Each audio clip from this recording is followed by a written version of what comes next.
Quit my job, I pack everything in the back of an old Honda Civic, and I drive up a random middle of the night in October 2007. Of course, when I get there, I can't pay rent.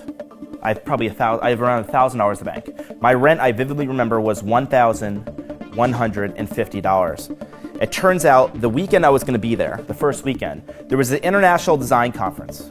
It was coming to San Francisco. And Joe and I went on the conference website, and they had to recommend hotels on the conference website. But every hotel next to the hotel said sold out, sold out, sold out.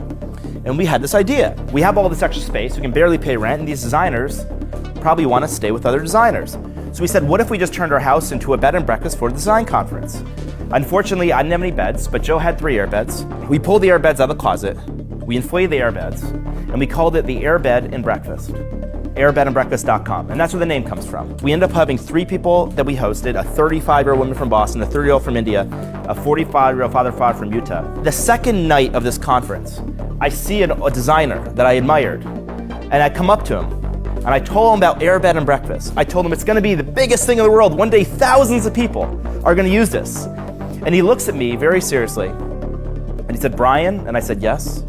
He said, I hope that's not the only idea that you're working on.